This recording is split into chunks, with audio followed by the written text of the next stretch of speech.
welcome back, welcome Hey, in. Honolulu Blues brought to you HB. from Week. Hey, I'm Nick Faber. That's Julius Porter, and we are 2/3 of the Honolulu Blues. That's all you get today, as Adam is off whale hunting, I believe. No, I think that's illegal. He's not doing that. He's saving the whales. That's what he's doing. That's what he's doing. He's saving the whales. For sure. Good for Adam. We love him. As much as we love the Lions and the Tigers, who are finally back, I guess. 4 straight wins, a big series sweep against Arizona. We traded for Paddock, who ended up getting the start today, pitched 6 great innings for us. I don't think we're done yet. Trade deadline tomorrow. Julius, good to see you. We missed you last week. What is up? How are you? And how do you feel about our beautiful Los Tigres?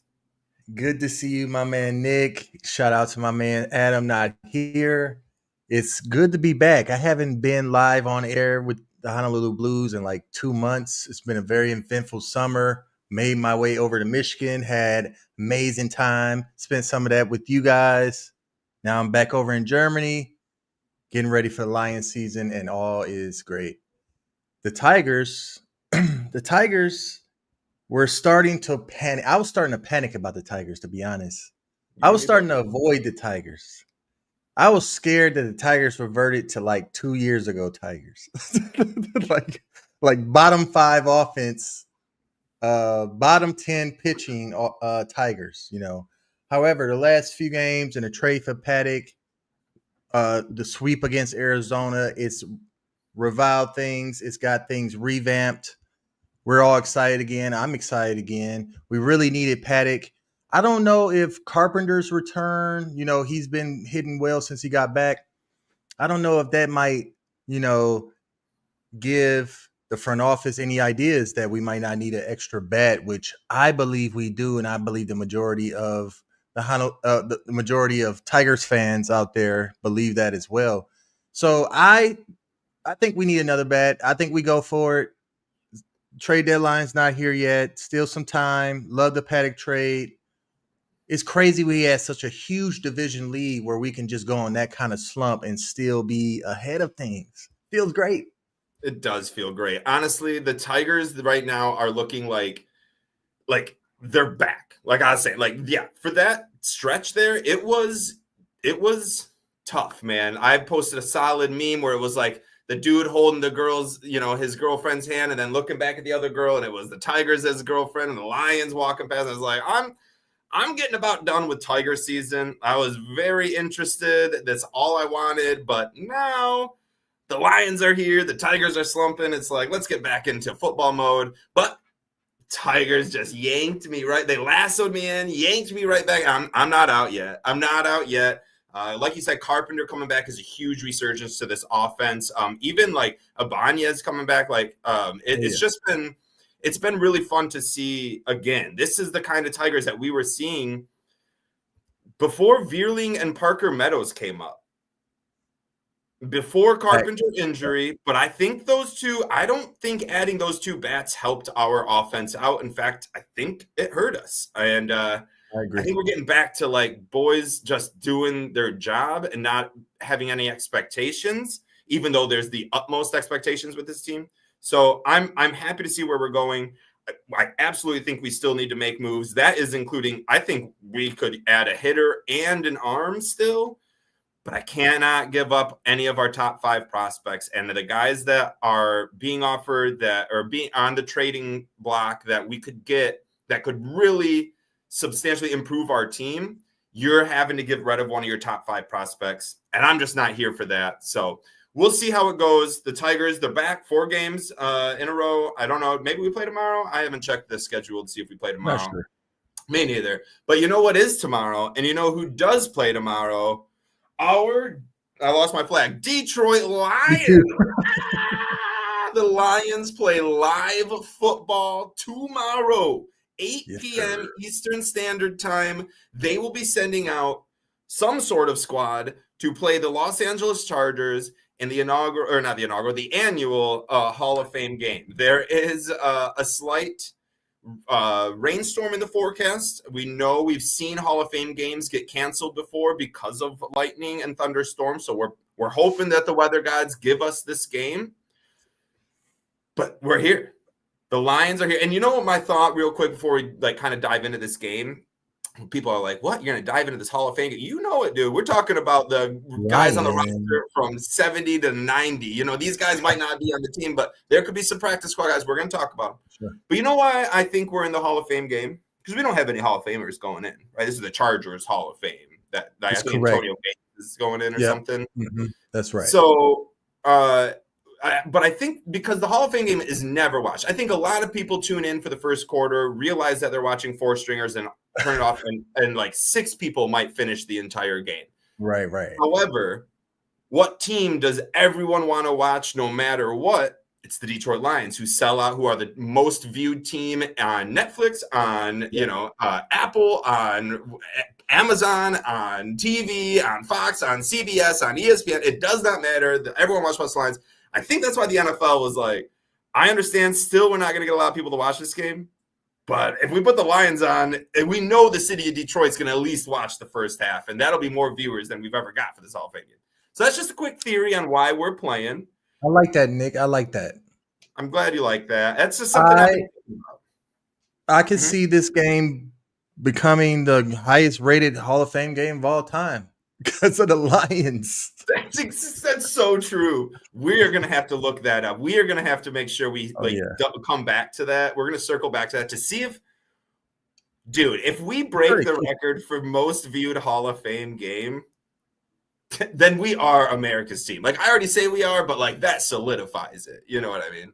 Detroit's going to watch. You know, LA, they're fair where they're over there. They have little issues going on, but the Michigan TV market might outrate everything that's ever happened in that game because I've never watched that game. That's fair. I watch every game. I watch it all the time, and I'm one of the 6 people who finish it normally, but it's fair. Maybe once on a rainy day. It's terrible viewing. It's like watching the UFL. It's like, what am I watching here? You know what I mean? This game's going to be like 13-11 or something. If you're not invested in the backups like we are, if it's not your team, your backups. Mm-hmm. So what are you doing? Right, exactly. So, but we'll get into this game a little bit. And we're going to start on the other side. We're going to start with the Chargers, who are sending out Trey Lance. I don't know about you. I didn't even know Trey Lance was a Charger until I heard that he was starting. Any like, does that pique your interest? To me, honestly, I'm a little interested to watch like Trey Lance. I don't really care about the Chargers per se at all. For sure. But Trey Lance is an intriguing player, 3rd overall draft pick by the 49ers some 4 or 5 years ago, and obviously never amounted to anything. Brock Purdy beat him out in training camp. He was never the starter for the Niners. He backed up Dak Prescott at the Cowboys, and now apparently he's a Charger backing up Justin Herbert and maybe even 3rd string. I'm not sure where he's at in the depth chart for LA, but I'm a little interested in that. Are you? I am. For one, the number one thing that piques my interest with Trey Lance is Jim Harbaugh himself. He's just such a mad scientist of a coach. I revere him so much. Go Blue. That I believe like anything he touched can possibly turn to gold. And it just seems he might have that Colin Kaepernick idea in him or something. You never know. I mean, Justin Herbert's a franchise quarterback. I'm not putting no ideas out there.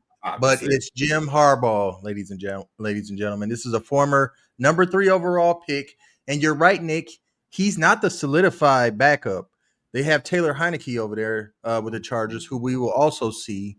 They're battling each other a la Hooker and Allen with Detroit. So, it's both sides. It's a great quarterback battle going on. So I'm excited to see Lance.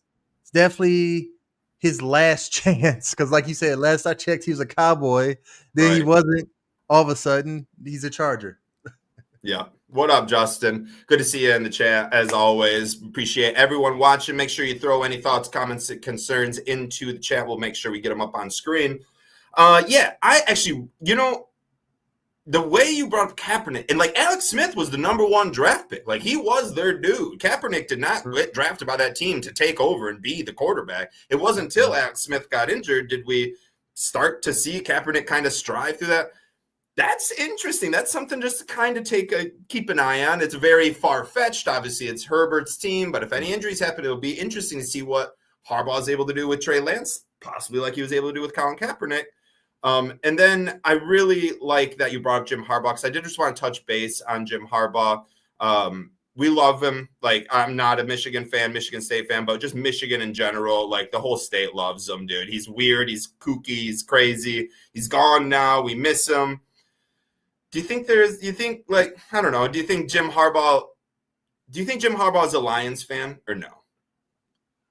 Obviously not coaching, but I just mean down in his gut. You know what I mean? Yes. I think so he is. He played for the Lions, matter of fact. Not for long, and he wasn't. I don't believe he's a starter, but he has that Michigan connection. If you even in Ann Arbor, even the yuppies in Ann Arbor, even they know what the Lions are, what they've been, and what I'm saying. So Jim Harbaugh is part of that Michigan culture, so of course he knows. And I think if he knows if you know you're rooting for him. That's my opinion. Like, if you know that connection, right, deep down, you're rooting for him. Right. I was just curious. We'll keep it moving, though. More Charger talk and Lions talk here. Some rookies. Top 2 rookies for the Lions, Tyleik Williams, Tate Ratledge.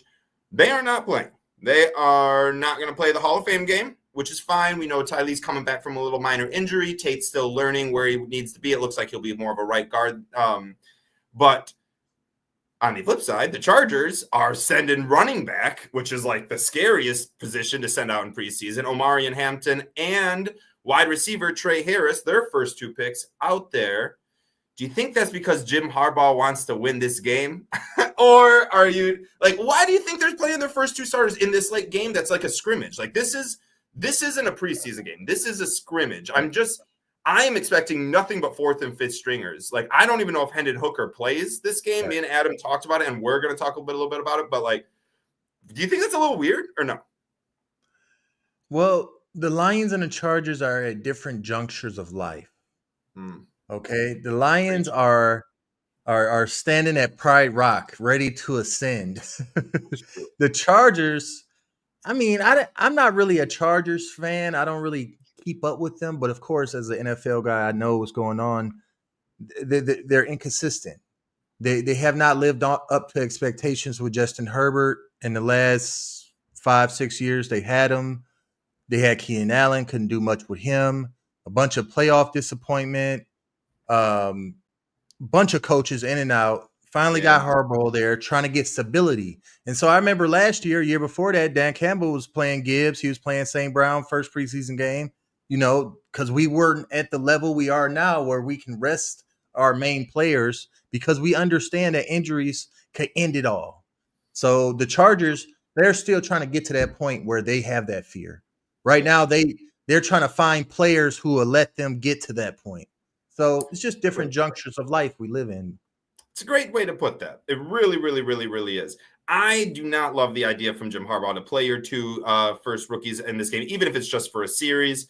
I don't like that. I like doing that in the first, like the actual 3 preseason games. Let them watch, kind of get an idea on the sideline for this Hall of Fame game. This is a stepping stone game. Right, because the Hall of Fame game does make 4 preseason games. Yeah, exactly. That's true. I forgot about that. It's like a scrimmage, man. It's like a scrimmage.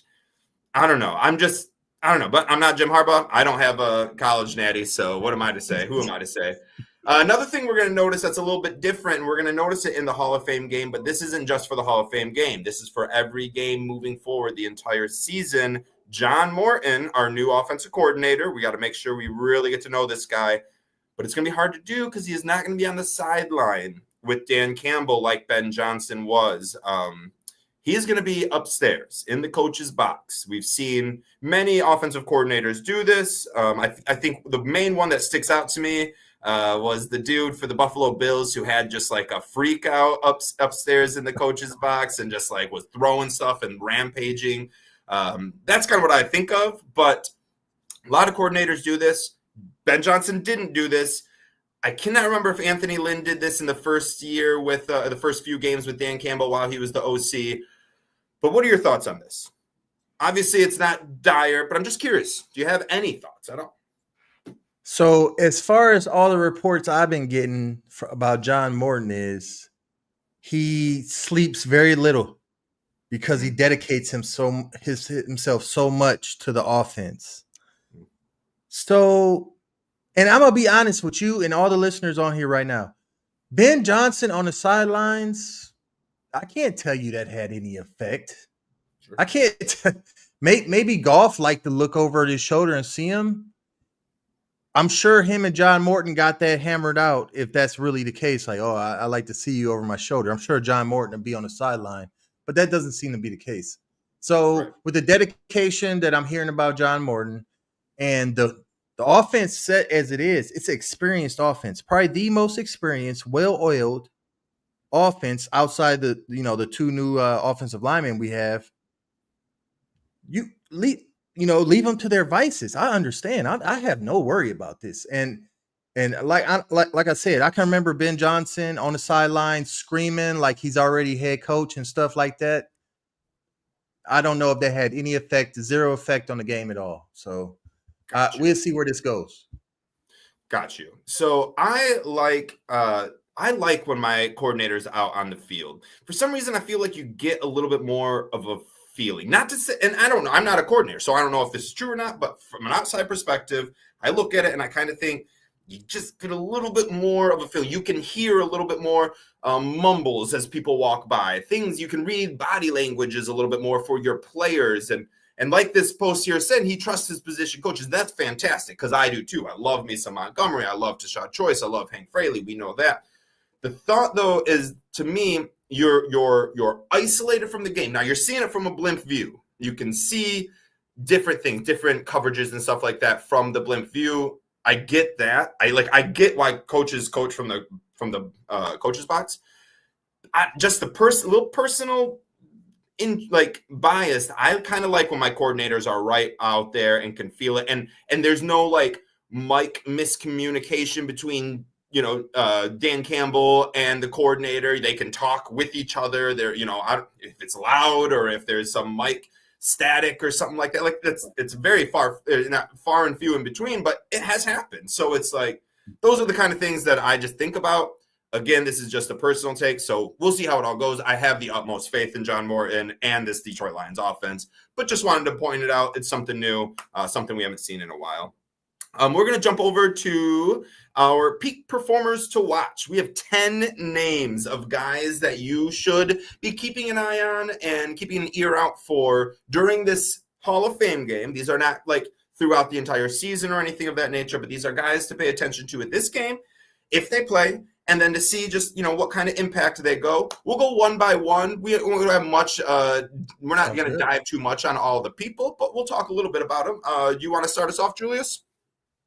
Sure thing. My first peak performer to watch will be Hendon Hooker, backup quarterback. I believe will be starting this game for the Lions, battling one Kyle Allen for the backup quarterback spot. It's getting heated in camp. They're both playing well. Hooker played well he started to play well last preseason, started to come on.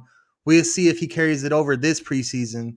This is his do or die year, just like Goff, in my opinion. So Hendon Hooker, definitely, he might be the player to watch in the game for the Lions. So it's very true. I hope he plays a half, and I hope Kyle Allen plays a half. I don't know how it's going to be. We haven't got any word yet. My number one guy to watch tomorrow is going to be a guy named Pat O'Connor. We knew about him last year. He subbed in for us pretty much off the couch, but off the practice squad for us. A couple of things that Dan Campbell came out to say is that he loves him because of his versatility. He came out to be a big edge rusher. He played inside defensive line for us last year, played both of them for us. He ran by Campbell and said that he can be a blocking tight end if we need to think of that. And we've seen Malcolm Rodriguez on offense for us. So it's not out of the realm of possibilities. I like Pat O'Connor. He might not make the stat sheet impactful. Maybe he gets a sack, but more so watch his run stuffing when he's on the field. If he gets on the field, I do believe he plays, but that's number one guy I want to watch out for, defensive lineman Pat O'Connor. Who's your number two? My number two guy is 7th round rookie draft pick, Dominic Lovett. Wide receiver, has a long, steep hill to climb to bust open the depth chart at wide receiver. However, he is making huge impact on special teams where everybody kind of thought that he had started to fit in. He's been one of the best gunners in practice, one of the best tacklers. He has lightning quick cuts. Maybe he might explode this preseason. That's how fantastic of camp he's really had for a 7th round rookie. Dominic Lovett out of Georgia. Look out for him. I wanted to quickly look this up before you got done and see if I'm right. I can't see it. Darn. If I'm not evidently wrong, Lovett. Yeah. Go ahead. Oh, no. I was about to say, evidently Lovett is one of the guys building a strong relationship with John Morton. They kind of both newcomers coming on. He's kind of taking them under his wing. Who knows? Who knows about this Lovett kid? Honestly, but he's getting a strong rapper with Hendon Hooker. So we might see this early on, start the game, Hall of Fame game, Hooker Lovett connection. I would love to see that. We had a couple guys last year that had a nice connection. Who's that kid? We had some like UDFA from like Illinois who was like doing pretty well. I can't remember, but regardless, I did want to bring up about Lovett. I believe Madden just dropped it. He has a 92 speed. I believe he's the fastest Lions rookie in speed. So just something to keep an eye on. I don't know. Maybe have to have him, Gibbs, and JMO do a little 40-yard dash. See who wins that race. My number two guy is a guy that Julius was going to put on his list. Then he didn't put on his list. And then I took a guy off my list, and I put him on my list because I also want to talk about him. I do not know if he plays. I kind of hope he doesn't play because it means more that he's like solidified at where he is. But my guy's Enos Rakestraw. If he does come out and play, keep an eye on him. This was my favorite draft pick from last year, more so than Terrion Arnold. I loved this kid. Injuries really, really, really stifled his rookie year. That's okay. He came back and then got injured in the first day of training camp, but he's back now, and I believe he's healthy. And because of those injuries, I wouldn't be surprised to see him get a series or two to start this game. If that's the case, hopefully a couple passes get thrown his way. That is something I will be isolating and keeping my eye on because I have high hopes for him. But he's also not my only cornerback on this list. But we'll go number 3 to Julius. And my number 3 peak performer to watch is kicker Jake Bates. Now, Jake ain't really got much to worry about as far as the kicker position. Detroit is his for the taking. However, I just want to keep an eye on him because I'm pretty sure they're going to let him kick some field goals. Do we have another kicker on the roster? I do not think so. I do not think so either. So if he's going to get some extra points, some field goals, he's had an up and down camp. You know, he's missed a lot of – he's made a lot of 30s and low 40s, but he's missed a lot of high 40s, low 50s, and he's made a lot of 60s. So it's kind of intermediate. You don't know if the pressure's getting to him, and it's just not something we want to worry about on a championship run. So look out for my man, Jake Bates. Yeah, boy, we love Jake Bates here, and that's a great one to isolate. Just when he's up there, like, let's pay attention. Now, obviously, we don't crumble if he misses one, but it's like, all right, we need to let's pay attention. You know what I mean? No, send them back to the Panthers. They're gone. No. They're gone. They're gone. I think they're moving to Orlando. Anyways, my third guy is edge rusher. So I'm keeping with the D-line. You can see where a lot of mine are. Edge rushers and defensive back. Those are what I'm going to be paying attention to. Nate Lynn. I like Nate Lynn, edge rusher. He had a sack last year for us. Didn't get much time on the team. With all the injuries, I have to assume he played a little bit last year. But he's so low on the depth chart, it just never really registered. If it did, it didn't stick with me to remember all the way into this year. However, I really liked him after seeing that sack last year and seeing the pressure that he could get in preseason games. I want to see that continue this year. Now, he may ultimately just become an amazing preseason player, and that's all Nate Lynn ever is. But my hopes, and especially with the way injuries happen, is that he gets an opportunity. He continues this preseason expertise and then gets an opportunity in the season.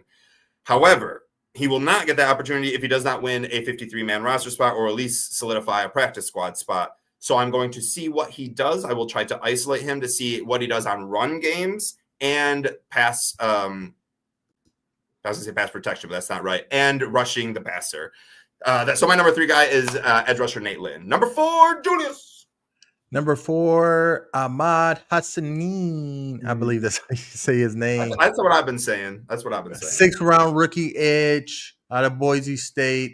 Sticking with the edge, just like you, Nick. We got to see these guys get after the quarterbacks. I don't care if it is 4th round rookies in a scrimmage. Big personality, Ahmad.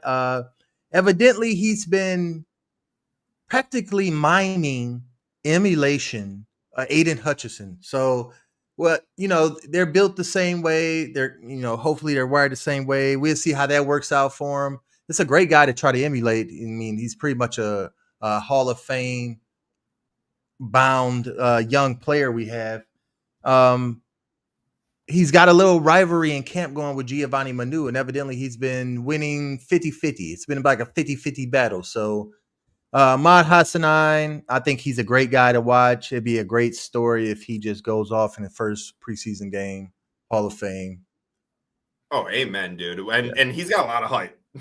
Because he's the only edge rusher we drafted, a lot of people were like, we need this guy to be great. So it'll be fun to see what he does. Hopefully he does play because he is absolutely one. Obviously, he would have been on my list as well. Like, this is one that I'm very interested in watching. So hopefully we get to see him play. I'm going to stick with that defensive line. We can talk about every defensive lineman on this depth chart. I'm going with the guy that was drafted in the 3rd round many moons ago. Had one of the weirdest, pregnancy photos ever with his wife or girl. I guess I don't know. I hate to assume. But Broderick Martin. This is a dude that's on his last leg. Is it. This is it. This is it. I'm going to say it one more time. This is it for Broderick Martin. And he may, not only this isn't his last season. I mean, if he can't, make some huge impactful plays before the last preseason game, there's a chance he doesn't make this roster.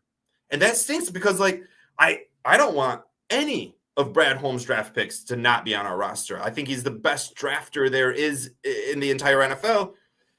And there's going to be misses. That's just going to happen. I didn't want it to be Broderick Martin. I really liked this kid. We got McNeil right around this. I think we got him in the 3rd round as well. I was hoping Martin could be that kind of guy. McNeil is injured. We then went and drafted another interior defensive line. I already talked about Pat O'Connor, who should be playing a lot of interior defensive line. We have DJ Reader. We have Roy Lopez, who we've not signed. We're doing a lot to push Broderick Martin off this team. I think we're doing everything we can to make sure Broderick Martin doesn't make it onto this team. And that's sad to say, but I think it's the truth. And so now that leaves it up for Broderick Martin to either forcibly make his way onto this team or just accept his fate and go to a different team. Maybe go to the Bears. You know what I mean? Him and Jonah Jackson can go have fun with Ben Johnson.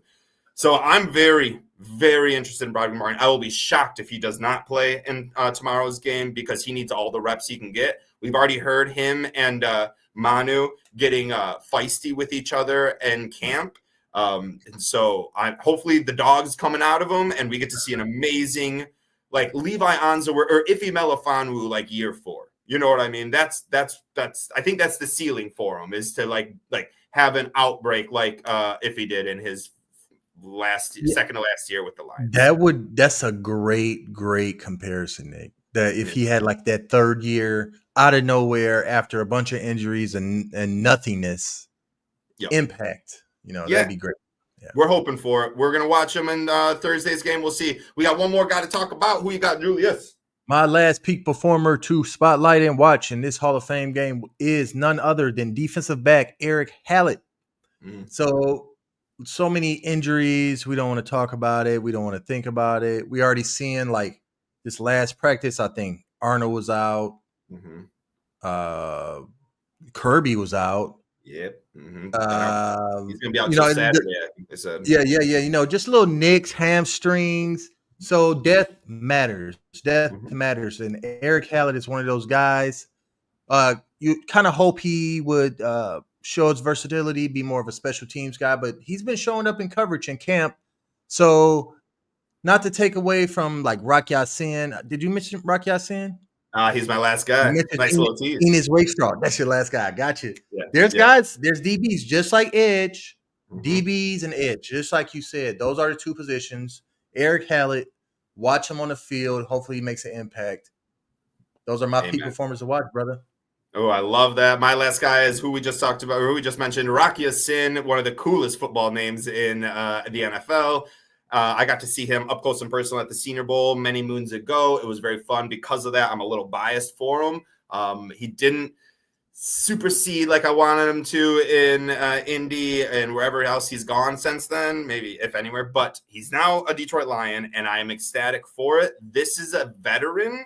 This is going to be a wily veteran on our depth. May not even be in the first or second string. He might be a third stringer, and that is fine because in due time, he will have an opportunity to play, whether it's injuries, whether it's fatigue, whether it's cramp, whatever it may be, he will be in a game. And I expect him to make very, very important and big plays for us when you do not expect it. And he's going to be targeted when on the field because you're not going to be targeting guys like DJ Reed or Terrion Arnold or Brian Branch or Kirby Joseph if you have a guy like Rocky sitting on the field. And that's great because I think finally Sin's going to get into a opportunity where he's not going to be looked at to be on an island and be great. He's going to have such a good defense around him. Just stick with your guy and make a good PBU. And that's what I'm looking for. I don't think he's going to come away with 6 interceptions by any means, but 4 pass block-ups, 5 pass breakups, And those are all at crucial times on second, third downs where we really need them, maybe a fourth down. So that's what I really like about him. Again, his veteran leadership is going to be very good for guys like Arnold, along with Rakestraw. Him and Amik and DJ Reed are just great veterans to have in that secondary. And like you said, basically what you've noticed if you're watching this is we're looking at edge rushers and defensive backs. And I think one wide receiver was on that list. We don't care. We don't care. No. We want to see edge rushers and cornerbacks. That's what I think we need to make sure that's what nailed us to the ground last year. Exactly. The depth of it. The guy, because we're 17 injuries in, it's these guys coming off our practice squad that are now starting in the, divisional round. So you think, I don't need to watch this Hall of Fame game because I'll never see these guys again.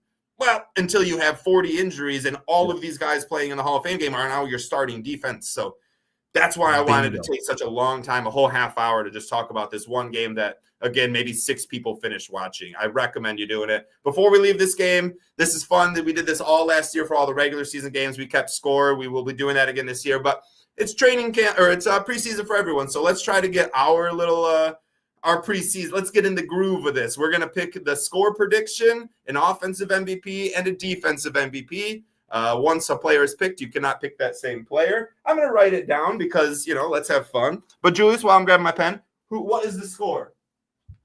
I predict that the Lions will win this Hall of Fame game, 20-17, on a last-minute field goal, actually. Jake Bates, we love to see Jake Bates. I'll go Lions win as well. I'm going to go 13-9. Nice. And you will let you go first, offense or defensive MVP, which is going to be tough because we don't know who is playing in this game. Right. I'm going to stick with one of my peak performers to watch, Hendon Hooker, offensive MVP of this game. I am just going to take the low-hanging fruit. Then I'm going to say Kyle Allen. I'm just going to go Kyle Allen. One or the other, baby. We'll see. One of these quarterbacks are going to win the QB2 battle, and hopefully it helps one of us get a point here. And then I'll start for defense. I'm going to go with one of my guys that I've been talking about. I'm going to go Nate Lynn. Give me a Nate Lynn sack for the defensive MVP. What about you? Give me Grant Stewart. Ooh, great pick. Been wrecking in camp. He has. Special teams ace. All grit leaking all over him. He might come out in this game have 3 pick sixes. That would be so awesome. Defensive MVP, baby. I love that. All right, that's what we had to talk about for the game. We got a few other notes we want to talk about, or a few little things to talk about, I guess. If you're sticking around, we love it if you do. Again, put any comments in our chat. Starting out, let's talk about Aiden Hutchinson. He is a force to be reckoned with, apparently. Every single person who goes to training camp, whether it be media members, fans, whoever it is, fanalists, everyone comes away saying the same thing. Aiden Hutchinson is back and better. I tweeted out that he's going to break the record for most sacks this year. I believe we'll all have that prediction when it comes to bold prediction time. But he is still expecting an extension. So, Julius, talk to us a little bit about Hutch and extension, what it's looking like right now, what's going on. Well, he's playing on his rookie deal still, but he is due up for extension this year, just like other guys from his class, which I believe was Brian Branch, and can't think of it right now, but there's a couple key players. That was a great rookie class that Brad Holmes came with Hutch, but he's number one on the list, most out. And evidently the energy and recovery that he's brought to the field from his broken leg has been, he's got people saying he's a better player than before the injury. He is making himself $50,000 to $100,000 a day until he gets his new extension. The price for Aiden Hutchinson is rising because he is such a relentless dog.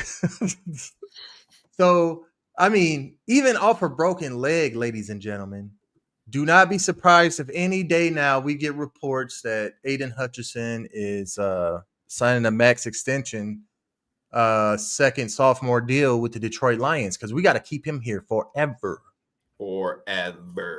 I predicted it last show. You weren't here. I said Hutchinson will sign his contract 2 days before the first game. Do you have a prediction? Could be just not at all this year. Could be whatever prediction you want to give. I say a solid 7 days before. A week before. Okay, so we both think that a week before Green Bay. Okay, I'm going 2 days before.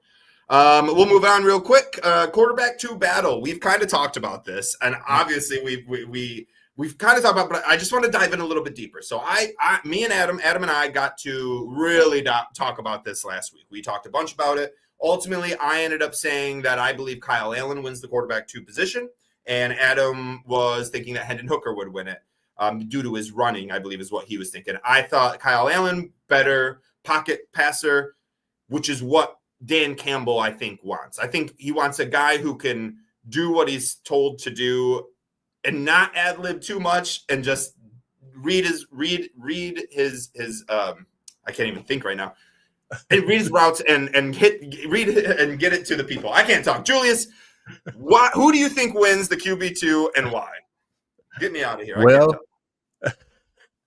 I honestly believe it's going to be Hendon Hooker. And unlike Adam, I don't believe it's going to be Hendon Hooker because of his running. I believe it's going to be Hendon Hooker because of his passing. Evidently, the number one improvement for Hendon Hooker coming this year into camp was his timing on accuracy, intermediate throws, and his connections with certain players, Khalif Raymonds, Tim Patricks, undrafted rookies like Dominic Lovett and that one dude, Jacoby Allen. Means Allen, I believe. Okay. I don't remember. Something there's like Jackson that. Meeks, and then there's another one I'm drawing a blank on right now because apparently I'm Jacoby Keeney James, I believe his name is. Keeney James, and then Jackson Meeks is the other one. But Hendon Hooker is like building repertoires with all these guys because his timing is elite. So let's see if he brings this over into preseason, which I believe he very much will. And his mobility, which does set him apart. I don't know if he's really going to go off with his mobility, injury risk, blah, blah, blah. He's going to want to show off what he can do with his arm. So that's why I believe that Hendon Hooker is going to win it. Man. Last year in the preseason, we saw the dude trucking people, and it was crazy, man. It was we did. I don't know, man. Last year when we literally brought Teddy Bridgewater out of retirement to be our backup instead of a guy that's been on our team all year, just shows me, in my opinion, I don't think we have a lot of faith in him. Hopefully he's done enough this offseason to win that faith. I hope he is our quarterback too. Just because I think Kyle Allen will do it doesn't mean I'm not hoping for Hendon Hooker. I want him to be the guy. That 22 draft class, dude. It's going down. I can't wait for the 30 for 30. Those first two alone, I mean, it's crazy. It's crazy. And if Paschal will come back healthy this year and be like edge behind Davenport and both of them just run, dude, it's going to be great. Anyways, let's keep moving on. A few more topics. John Gruden was a special guest at the Detroit Lions. Last year we had Hulk Hogan, RIP. We love the dude. But this year it was John Gruden. who also said that he is very interested in getting back into coaching. Just thoughts on Gruden being there and anything that he said that interested you or anything of that nature? So one cool thing last year, Hulk Hogan was a special guest of Dan Campbell. This year, John Gruden continued that same title when he came to camp. He was Dan Campbell's special guest. And it just seems to me like these are the kind of guys that Dan Campbell wants to meet and interact with. And if you look at both of them, you kind of know them or study them or what you think of them. It just makes you think Dan Campbell is just like he's John Wayne incarnate. Like he's just drinking all that caffeine and smoking all those Marlboro Reds. Like DC, he's a dude. He's just man's ripping man. dips, dude. He's a man's man because John Gruden and Hulk Hogan, that's the kind of manosphere energy, and Dan Campbell fits right in with that if you look at the big picture. So I'm gonna put you on the spot. Next year, who is Dan Campbell's man of man special guest? That's a great question. I'm gonna go with.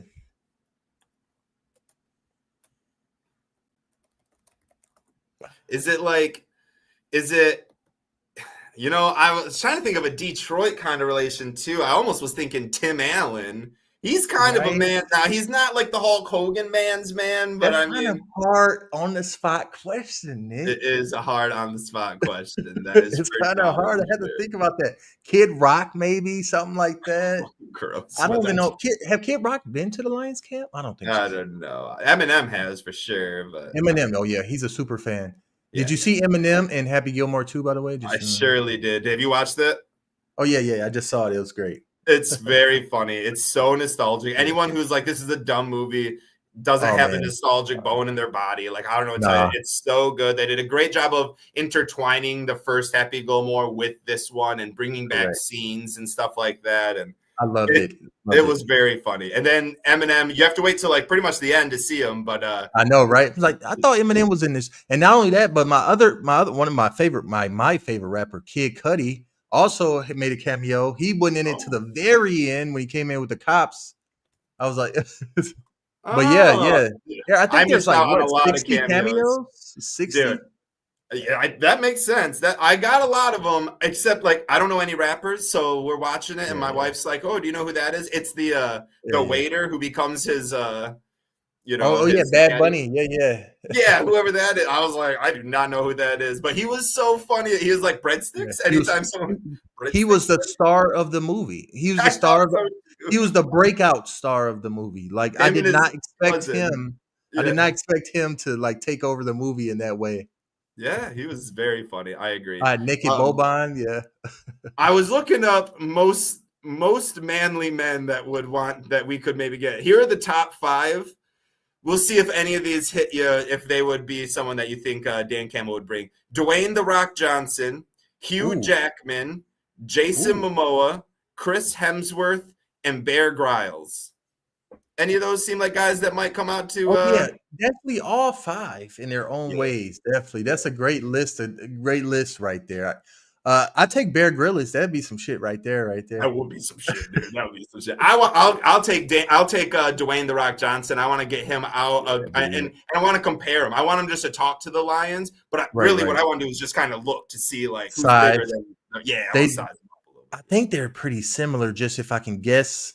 That's kind of what I think. In fact, Dan Campbell might have a little to him. You know what I mean? So he might.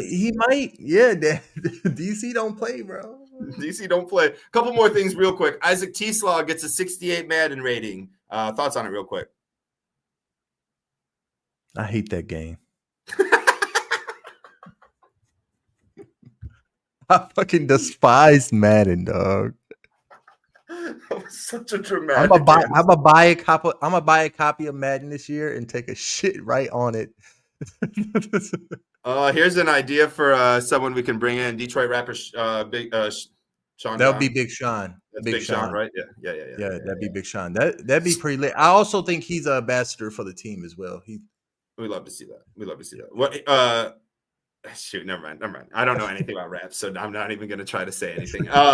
Next thing I want to talk about, Graham Glasgow gets put into the notes twice One, it looks like he's locked in for center. I believe at the last week, it was looking like Tate was going to be the center. It does not look like that anymore. Glasgow will be lined up at center probably moving forward. Do you like it and do you agree with it? But then after you answer if you like him playing center, he also called Ben Johnson an uppity, or he called Ben Johnson uppity, not an uppity, but he called him uppity on 97.1. And basically it's like conceited, snobby. That's what he's implying with that word. If that's what he meant, I don't know, but that's what that word means. So I don't know, man. And then there's some reports Ben Johnson yelled at Luther Burden at Bears camp. So I'm just kind of curious. Graham Glasgow, how you feeling about him at center? How do you feel about his phrase towards Ben Johnson? All of it. I feel like center is the best natural position for Graham Glasgow. And according to reports, guard is the best natural position for Tate Ratledge, which coming first year in the league, we want him in his comfort zone. And evidently it's working out best at that. It's clicking. They've been practicing that pretty much with the first team offensive line since then. So, and then with Ben Johnson, I mean, Graham Glasgow seemed like a pretty funny, upfront, honest guy. It's true. And Ben Johnson do seem like a little uppity bitch sometimes. He do, dude. I know.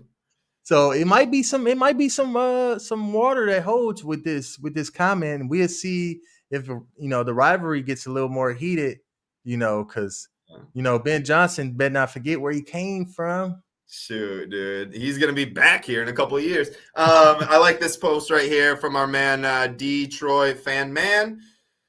Y'all up with the new Ben Johnson nickname yet? Skinny Patricia, dude. And it seems like he's kind of trying to Patricia the Bears. So if he does, I'd be very happy. I hate Ben Johnson, and I hate the Chicago Bears. Look at that fact right there. Fatty P originally hired Ben. MCDC only promoted him. That is an interesting fact because, I do forget that Ben Johnson was on our staff when MCDC came in and he was kept there.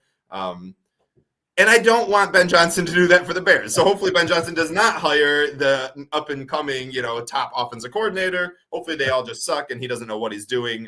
Sorry, Antoine Randall and every other person that was a Lion that's now there. Like, isn't Tanner Inkstron's at the Jets? We lost so many coaches, dude. It's crazy. We got one more thing to talk about. Are we closing the book? Are we closing the door on Zadarius Smith coming home? Seems like it. I feel like this is around the time that those veteran free agents start to get picked up. I think if we were serious about getting them, we would have been signed them. I'm not even thinking about it nowadays. Yeah, I agree. I'm not even thinking about it either. I think we closed that door. The only thing is I am going to leave. What I'm going to do is I'm going to put a little piece of duct tape right on the latch. You know what I mean? So I'm going to close that door. Yeah. But we can open it pretty easily without even turning it, just in case he wants to come back after an injury in week 2, 3, 4, 5, 6, even in the preseason, anything like that. I think what we're doing is we're waiting for cut down day. We're going to let cut down day go. And I think we do sign someone, whether it be an edge rusher or not. I think we'll add one player from cut down day. If there's no one we like, maybe it is Zadarius Smith. If it's not, then it'll be someone else. But my door is closed. But there's a little tape on the latch so you can open it without even twisting the handle. You know what I mean? That's how I'd word it. I like that. All right. Well, that was our show. We are the Honolulu Blues. I am Nick. That is Julius. Make sure you check us out on Twitter at Honolulu Blues _. You can then go find me, Julius, and Adam, who again is out saving whales. We love the dude. Save the whales in Detroit. You know what I mean? Bring the whales back to Detroit. I don't know if they're even still there or not, but we appreciate everyone that was watching, especially all you that were commenting. Justin, you're the fucking man. We love you. Everyone else, appreciate you joining. Y'all have a good one and go Lions! Go Lions! Go Lions! What's up, Jay?